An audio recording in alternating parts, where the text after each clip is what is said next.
आज जो हमारे साथ में गेस्ट हैं अभी पीछे बैक स्टेज पर, उनका अपना एक प्लेटफॉर्म है योर स्टोरी के नाम से, जहां पर बहुत सारे एंटरप्रेन्योर्स की स्टोरीज वहां पर उन्होंने कवर करी हुई है। तो आज पहली बार ऐसा होने वाला है कि योर स्टोरी की जो फाउंडर है उनकी स्टोरी हम कवर करने वाले हैं अपने इस प्लेटफॉर्म के ऊपर। So please give a energetic and warm welcome to the one and only Shraddha Sharma.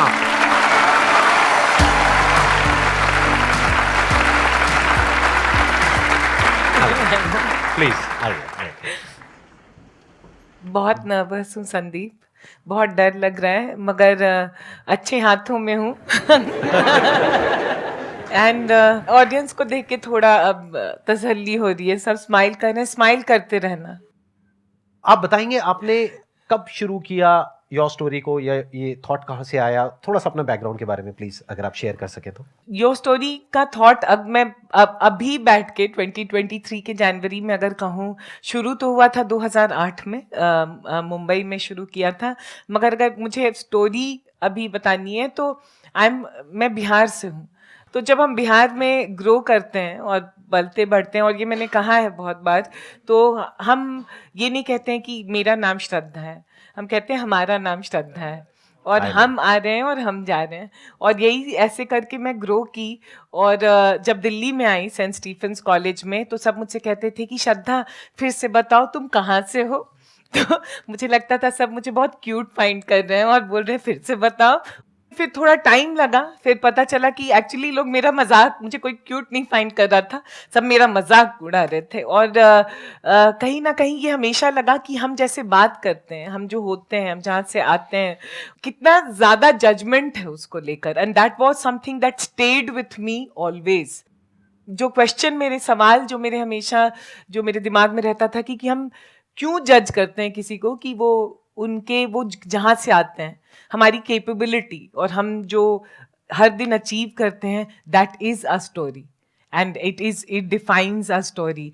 और जब मैंने योर स्टोरी मीडिया में गई तो वहाँ पे भी वो दिखा, क्योंकि मीडिया में it is all about I, me, my self, and जो सक्सेसफुल है, बड़ा है, उसकी स्टोरीज। तो 2008 में मुझे लगा जो हमारे जैसे लोग हैं जिनके माँ बाप शायद उतने रिच नहीं हैं, सक्सेसफुल नहीं हैं, और जो सेल्फ मेड हैं, और इसीलिए 2008 में मैंने कहा हर इंसान जो खुद के बलबूते पे कुछ करना चाह रहा है, जिसके पास बैकग्राउंड नहीं है, पैसा नहीं है, उन सब की कहानी, उनकी जुबानी सुनाएंगे। और तब यो स्टोरी शुरू हुआ, और आज 1.5 लाख स्टोरी हमने किया है पिछले 14 सालों में।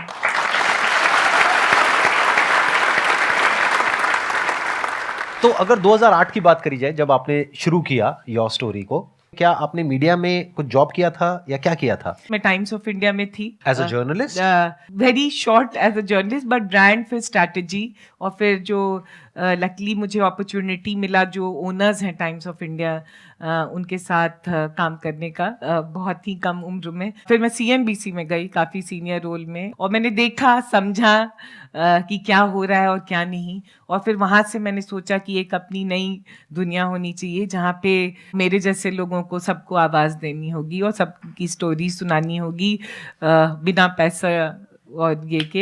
It was like a dream that I have to make this happen. तो ये तो हो गया आइडिया जहां से आपके अंदर से आया कि ऐसा मैं कुछ करती हूँ। तो आपने वेबसाइट बनाई? हाँ। You were not from the tech background, तो आपने कैसे बनाई वेबसाइट? संदीप, दुखते रग पे मत कहो। अच्छा, नहीं, करो, सब कहते हैं टेक तो इंजीनियर नहीं है। हाँ, what are you, what tech startup? No. So मुझे लगता है जब बहुत ज़्यादा मैडनेस होता है किसी चीज़ के लिए तो लोग आ जाते हैं। उस समय मैं मुंबई में थी, और मुझे याद है 2 लड़कों ने, IIT मुंबई के स्टूडेंट्स ने मुझे हेल्प किया था वेबसाइट बनाने में। उनके साथ कॉलेज में बैठी थी, उन्हें भी, and you know, and that's why I think that young people make things happen.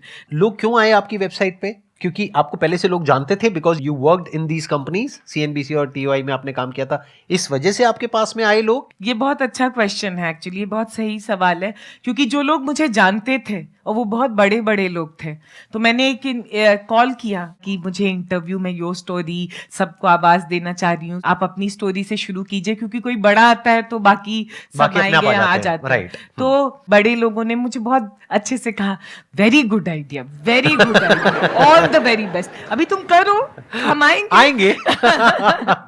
और कोई नहीं आया और मेरा दिल बहुत बहुत टूटा। इनफैक्ट एक और संदीप एक स्टोरी है कि एक लड़की मुझे हेल्प करना चाह रही थी कि अच्छा तुम्हारा बहुत अच्छा आइडिया है, तो ये एंटरप्रेन्योर है गेमिंग में, मुंबई में अंधेरी में गेमिंग में अपना बिजनेस कर रहे हैं, वो अपना स्टोरी सुनाना चाहते हैं, तुम आ जाओ। तो मैं गई, ट्रेन लिया, पहुंची अंधेरी, 3rd फ्लोर में, आज भी मुझे याद है, और मैं बैठी हुई थी और वो सीईओ आया। Hi my name, I don't want to say my name is this, I said hi my name is Shraddha from YourStory. He said sorry कहाँ से? मैंने कहा योर स्टोरी से। बोला ये क्या स्टोरी है?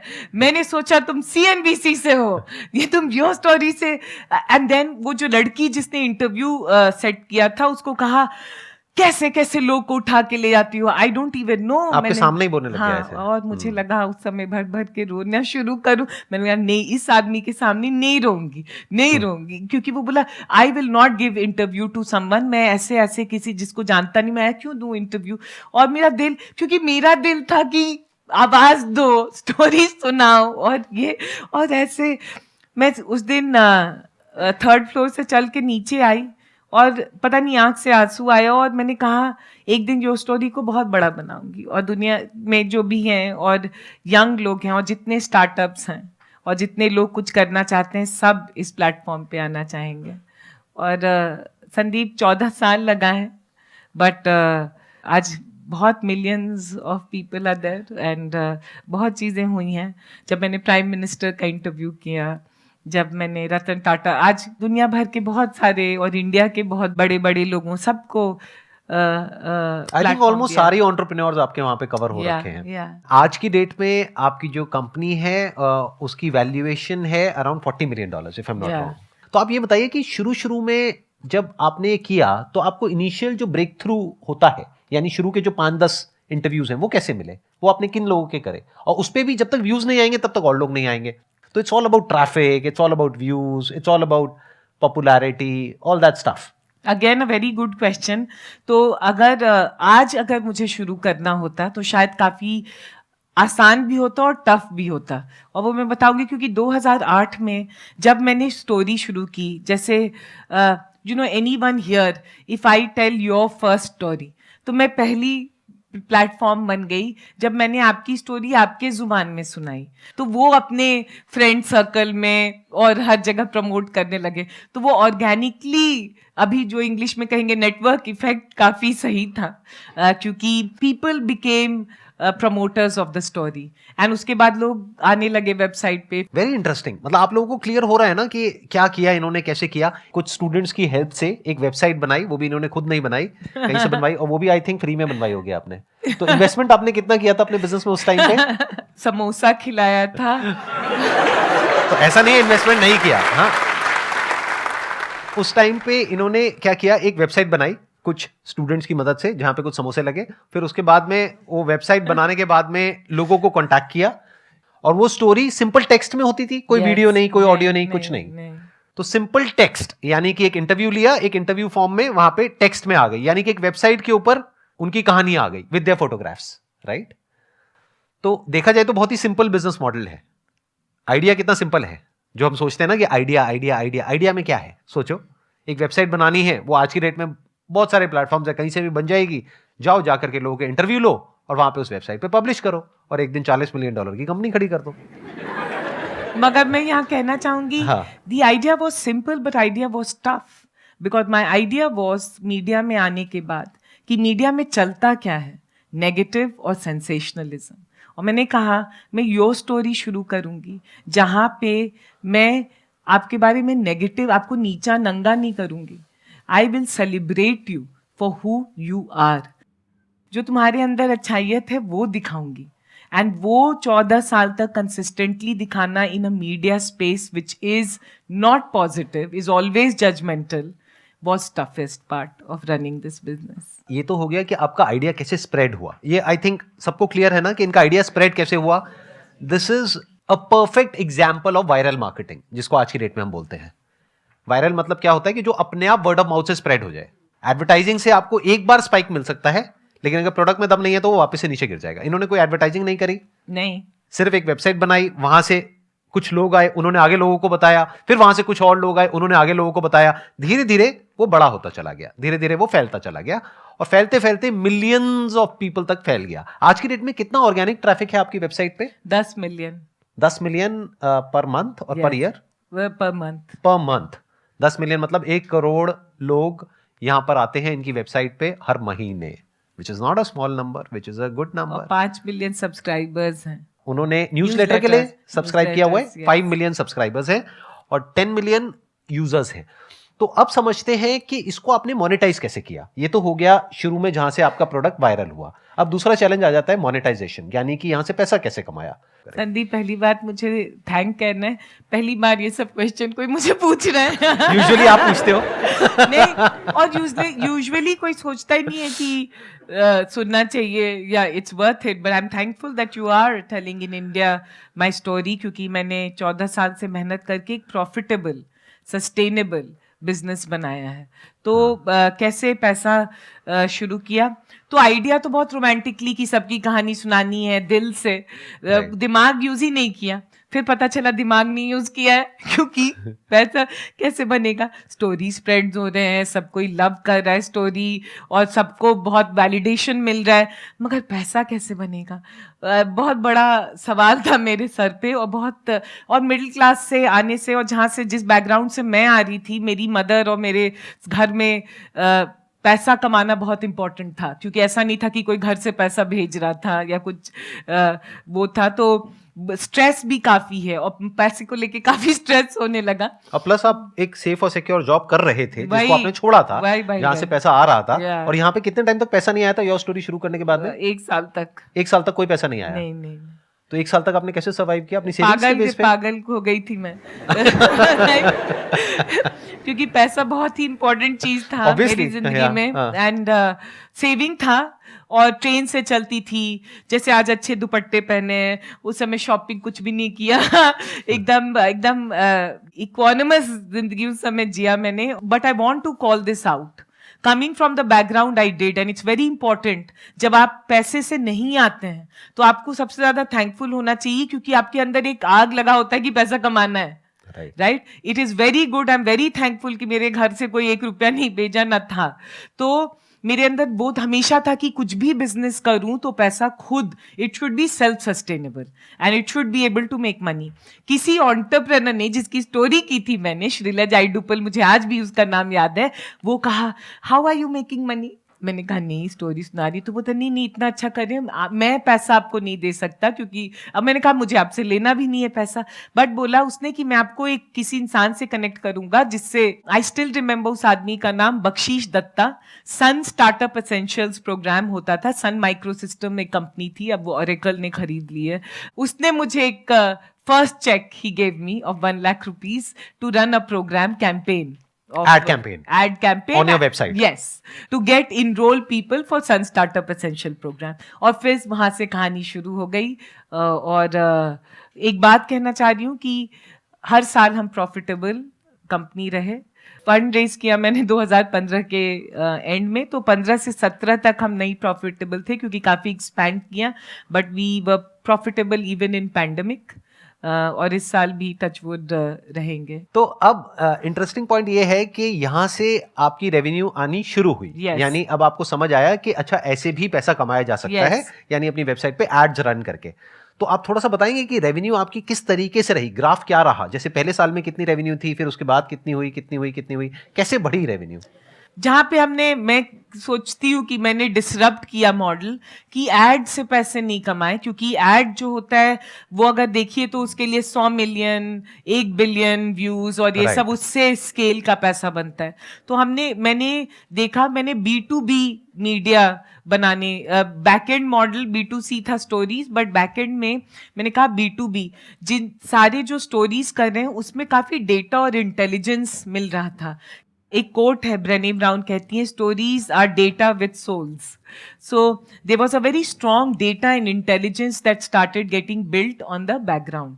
और फिर हम उसको लेके जैसे B2B journals and trade bodies do, हमने काफ़ी मीटअप्स किए तो उससे पैसा बना. सेकंड, हमने एक प्रॉपर्टी 2010 में शुरू किया है, अभी 13-14 साल हो गया है, टेक्स पार्क्स करके. वो काफ़ी बड़ा स्टार्टअप में सबसे बड़ा इवेंट होता है, दुनिया भर से लोग आते हैं उसको अटेंड, तो वो एक बहुत बड़ा आईपी बना. थर्ड, हम रिसर्च रिपोर्ट्स काफ़ी निकालते हैं और ये सब करते हैं. चौथा, मैंने कहा न्यूज़लेटर सब्सक्राइबर्स, क्योंकि ये टॉप एंटरप्रेन्योर सीईओज ये सब तो हैं. मेलर्स भेजने के आप हाँ, पैसे लेते होंगे, ये राइट? वो भी हाँ, है. वो होता होगा. अभी वीडियो कैंपेन्स काफ़ी करते हैं तो उसके लिए आते हैं अगेन कॉर्पोरेट्स. प्रॉपर्टीज बनाए जैसे मनी मैटर्स, ये सब करके सीरीज हम चलाते हैं. तो अब ये सब बहुत सारे once you have the trust, goodwill, brand, data and insight, तो पैसा बन जाता है. Excellent ji.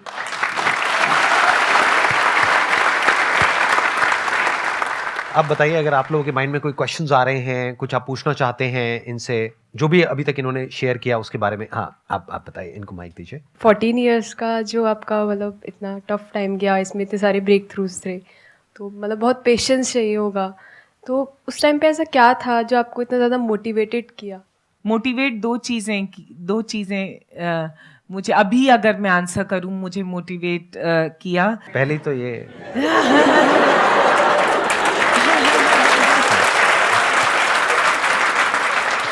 No, but I have to call Sandeep, and of course all of you know that to me he's an incredible story in itself, and we are also very, very proud. And I also think the consistency and the generosity with which he has conducted himself, and that's very obvious, and that's why I think he has that kind of love which he gets. Thank you so much, but I was just kidding. No, मजाक कर रहा no, था. but it's also why are we hesitant to not acknowledge good things in our country when we see, and he's one of the good things about our country. The two things that helped me was मेरे अंदर डर बहुत था failure का. तो एक बार शुरू कर दिया तो मेरी माँ बहुत रोई थी पटना में. मैंने जब कॉल किया था मेरी मदर को कि मैं छोड़ रही हूँ टीवी चैनल और ये, तो वो रोने लगी. एंड आई वॉज थिंकिंग कैसी पागल है कि एंटरप्रेन्योर बन रही हूँ और ये रो रही है. तो कह रही थी बर्बाद हो गई हो तुम, हमेशा से कुछ नहीं सुनती हो, अभी इतना अच्छा जॉब था छोड़ दिया. तो वो रोने लगी. एंड मेरे अंदर एक वो डर था कि I should not disappoint my mother. And the second thing was somewhere I was very mad about कि मुझे नेगेटिविटी में मैंने बहुत जिंदगी में देखा है और झेला है. I really believe positivity is a habit. Being positive is an everyday habit like brushing your teeth. Positivity requires effort. और मैं बीच में मैदान छोड़ के भागने वाली नहीं थी क्योंकि लोग कह रहे थे PR. I said आज this is not PR. This is being the ability to appreciate each other. तो वो भी एक जुनून था कि करना है, addiction. So that and I lost my mother in 2010. फिर एक वो भी था that she never got to see and that's why I wanted to do. So बहुत सारी चीज़ें थी, दौड़ाते रही और entrepreneurs थे, बहुत प्यार मिला है. I'll be lying if I don't tell all of you that I got a lot of love from entrepreneurs. क्योंकि पहली बार किसी के साथ खड़े हो जाओ तो लोग भूलते नहीं हैं. Yeah. It's such an interesting story. Thank you.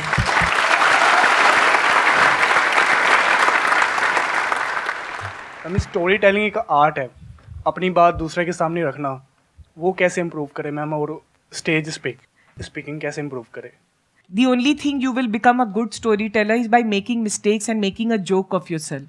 लोग हंसें, मतलब आगे चल के अच्छाइयत पे हंसें और कुछ अच्छे जोक्स पे हंसें, but you have to come and stand on the stage. It is again an everyday habit. Right जो भी अच्छे स्टोरी टेलर्स को ऑब्जर्व करो, जो भी हैं, संदीप को देखो, दे डू, मतलब इट डजंट कम ओवरनाइट. हर दिन वो आके खड़े होते हैं. दूसरा, मुझे लगता है अगर अच्छा स्टोरी टेलर बनना है तो अच्छा इंसान बनना बहुत जरूरी है, because you need to understand human beings. For me what I like is not the story you tell, what I like is the story you are not telling me. Right, to understand that. लोग को पहचानना शुरू करोगे तो story teller अपने आप. और practice करो, खड़ो स्टेज पे, अपना मजाक उड़ाओ, लोग ताली नहीं बजाएंगे तो ठीक है, but you will get the game. Story telling में क्या होता है, जैसा कि इन्होंने कहा कि अपना मजाक उड़वाने के लिए हमको हमेशा तैयार रहना है, यानी कि जो सच है जैसा है वैसा बोलने का दम रखो। Yeah. क्योंकि अगर आप अपने आप को परफेक्ट दिखाओगे हमेशा, तो सामने वाला इंसान समझ जाएगा कि आप एक्टिंग कर रहे हो, और एक्टर्स को कोई नहीं देखना चाहता, even if it's a movie आप एक्टर्स को देखने के लिए जाते हो या कैरेक्टर को देखने के लिए जाते हो? तो आपको क्या करना होगा कि एक्टिंग नहीं करनी है, जो एक्चुअल में जैसे हो जो हो बोल दो, और वही चीज कनेक्ट करेगी, and that is story telling. मतलब कि सामने वाला रिलेट कर सके। वो रिलेट तभी करेगा जब आप बिना किसी फिल्टर के बोल रहे हो, अंदर से जो हो जैसे हो बस बोलते चले जा रहे हो, सामने वाला भी अपने आप ही उस जोन में चला जाएगा। वो कहेगा अरे अरे अरे अरे, मतलब एक ऐसी कहानी उसके माइंड में बिल्ड हो जाएगी। अगर if you talk about great story telling, एक स्टोरी टेलिंग हो सकती है which is like fake story telling, उसको आप सुनोगे पढ़ोगे और भूल जाओगे एक दिन में। बट कुछ ऐसी कहानियां होती है जो अंदर टच कर जाती है, मतलब याद रह जाती है। जैसे अगर मेरी बात करी जाए तो मेरे दिमाग में एक मैंने बायोग्राफी सुनी थी डॉक्टर एपीजे अब्दुल कलाम की, वो कुछ टच कर गया था। There was an honesty in that story. तो if you want to be a great storyteller, तो बी ऑनेस्ट, बी ऑथेंटिक। किसी के जैसा बनने की कोशिश मत करो। जो आपकी कहानी है, जैसी कहानी है, बिना ये सोचे कि हाँ उसका कुछ अच्छा हो रहा है, बुरा हो रहा है, ये हो रहा है, वो हो रहा है, whatever it is, without thinking of the consequences और आउटकम, जस्ट से इट।